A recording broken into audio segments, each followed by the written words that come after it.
It was my privilege to be part of the Isha research team, and we did two major projects. One with the 4-day program, and the other one with the 8-day retreat. And with the 4-day the retreat, what we saw was a significant reduction in depression and significant reduction in anxiety levels of the meditators and Oh, we were… participants. maybe that's the reason I've never been depressed. Yeah, that's good to hear, Sadhguru. Even yesterday, I was in the operating room and we had a COVID patient, and there was so much fear and anxiety even among the physicians. And it takes a special person to have that kind of courage to take care of these patients. I think the meditation helps many people. So another finding we found was we not only looked at the psychological well-being of the meditators, we also wanted to show objectively why they feel good and how they have lower levels of depression, how they have higher levels of focus. So what we did was we measured blood levels of anandamide, which is an endocannabinoid. And anand is bliss or in Sanskrit. So what we showed was in about 140 patients, not patients, it's meditators, before and after, we saw 70% increase in anandamide and other endocannabinoids. And also, we saw a significant 70% increase in BDNF, which is a brain-derived neurotropic growth. I won't let you test my blood, then you'll think I'm smoking something. That's a good thing. I think we don't need any pharmacological influence. In these pandemic times, we have so many, even physicians, depending on alcohol and drugs, marijuana, we have our body's marijuana, which is an anandamide or endocannabinoid, and we can have it whenever we need without any expense or side effects. So I think all the meditators who participated in the BSP or the 4-day program had that. It doesn't need a lot. All they needed to do was be part of that retreat, and they immediately got it. And not only that, it persisted beyond the 4 days. We followed all these participants up to a month, and they had persistent lower levels of depression and anxiety, and also positive well-being, psychological well-being. That was the finding. And the other study we did was with the 8-day program. We saw even bigger effect size in terms of 50% reduction in depression and anxiety. Some of our the participants had depression at almost 10%. Their scores went down significantly down after the program. And we followed these participants up to 3 months. We saw significant reduction, persistent reduction beyond the 8-day program up to 3 months. We also measured their systemic inflammation over time, over 6 months period, compared to the household, their own husbands and wives at home. Their stress level and systemic inflammation level of the meditator was 2 to 3-fold lower. And that was a significant finding we observed. And also we showed other health benefits, including better lipid profile, better hemoglobin A1C, which is related to diabetes, was a lot better in all these participants. And also we, with the collaboration with another meditator, Vijay Chandran from Florida, he was able to show, related to the COVID situation, the meditators, the gene signature improved, and in terms of it activated immune pathways, specific pathways and genes over time. Just 2 months after the meditation, it had significant activation, and in terms of protecting them from infections like COVID.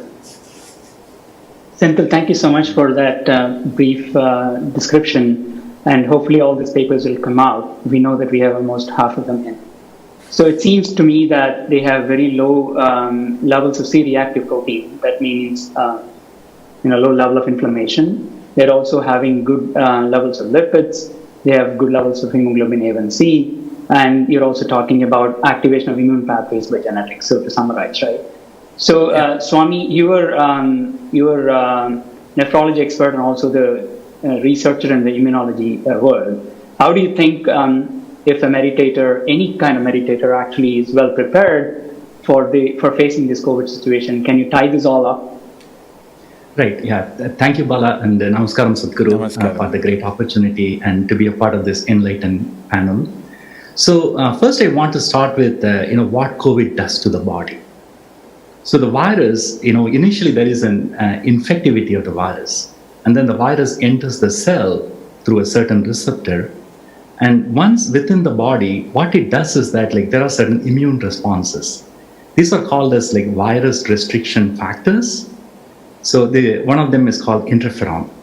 If you have sufficient amount of those viral restriction factors or immune responses, what it does is that the host or the human body is able to limit or prevent the virus from infecting. Now, the second phase is that, let's say that the virus eventually is successful in infecting the body, then how do you handle that infection is the second phase of the COVID-19 infection. So there are certain responses that happens. One of them is called as uncontrolled inflammation. It's also called as cytokine storm. And the other thing that happens as a consequence of all this is that there is damage to the lung, and the amount of oxygen in the blood is low, which is called hypoxia. And then once these patients are hypoxic, then they get treated and then they get a supply of oxygen back. Now they are not able to handle that oxygen being given back. It's called reoxygenation, and then that causes more damage to the body. Mm-hmm. And the third thing that happens to the body is that because of the excess inflammation and the hypoxia and reoxygenation, which is happening in these patients, there is damage to the blood vessels, the cells that line the blood vessels, and results in excess clotting. So one of the things which people are seeing is that patients who got COVID-19, they got very high incidence of what is called as thromboembolism, which is nothing but excessive stickiness of the blood or clotting, which is causing them to have organ dysfunction and causing them to die. So this, in summary, kind of summarizes excess inflammation, excess clotting, and low oxygen and inability to handle that, which is causing this COVID-19 to really kill a lot of people around the world. So now going back to meditation, what happens during meditation? Can I ask you one question in between? Sadhguru. See, if body is reacting to reoxygenation, so what is the standard protocol that all of you are following for this COVID when somebody comes to hospital in a certain, let's say, reasonably serious condition? If oxygenation is not the thing to do, what do you do? Right. I mean, that's a difficult thing to treat after the disease has set in, Sadhguru. Because once there is hypoxia, and then hypoxia itself is harmful to the body, then you have to correct the hypoxia, then reoxygenation is bound to happen. And as of now, we still don't have a complete understanding or have any therapy to really prevent this cascade of events. So you are forced to treat the hypoxia, but you don't have a way to really prevent this reoxygenation injury from happening. But from previous studies, we know that there are many interventions that can actually limit the reoxygenation injury while we correct the hypoxia. And one of the key pathways that is relevant in preventing this reoxygenation injury is antioxidant responses. So if your innate ability to deal with oxidative stress, otherwise it's called free radicals, and there are mechanisms in the body to deal with the free radicals. If those responses are empowered by any mechanism, whether it is through drug or whether it is through eating or whether it is through meditation, then your ability to handle that reoxygenation induced free radical damage may be more effective. And there are other things people have tried, vitamin C or vitamin E and all kind of chemical strategies which can also be used to limit the reoxygenation injury. Mm-hmm. But I want to add one more thing, Sadhguru, which could be really interesting.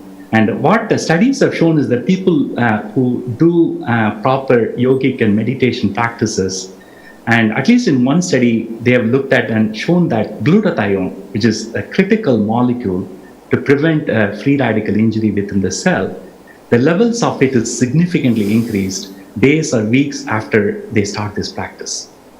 So definitely, in terms of like preventing the free radical injury or reoxygenation injury, the meditation and yogic practices do really help.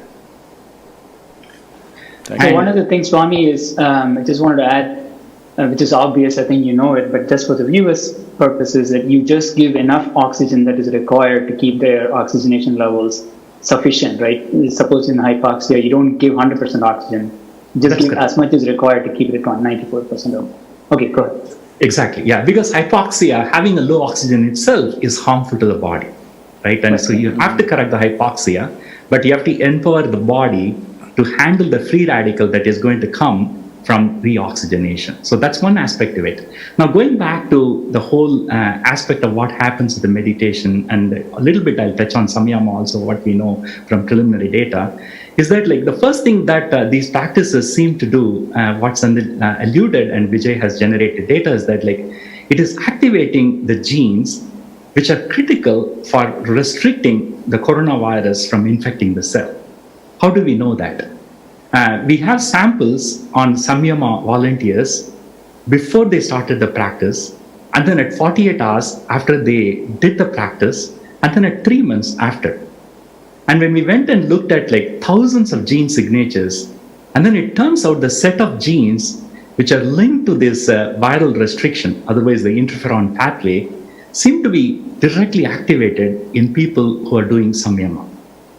So this data is like really, really exciting. So you mean the 8-day meditation retreat, right? Swami, sorry to interrupt. So just a 8-day meditation. 8-day meditation retreat, exactly.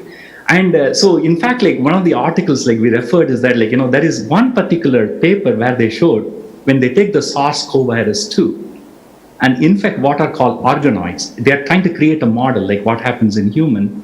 The set of genes that are activated by the SARS coronavirus and organoids, that is the protection which the body is trying to do, are the same genes that are getting activated in the samyama participants at 2 or 3 days after they started this practice. The second set of things which is really interesting and useful also is that like at 3 months after they finish this 7-day program, the antioxidant response genes are the ones which are most potently activated in their body. So not only we are having the viral restriction or balanced immune response, but also the protective response for the cells are also getting activated in this practitioners of this. So this, and there are previous studies in other meditators also, people have published, and again, really showing that the ability to handle a viral infection is specifically, those pathways are activated in people who are doing like practice of meditation and yoga. Thank you. Thank you, Senthil and Swami. Thank you very much.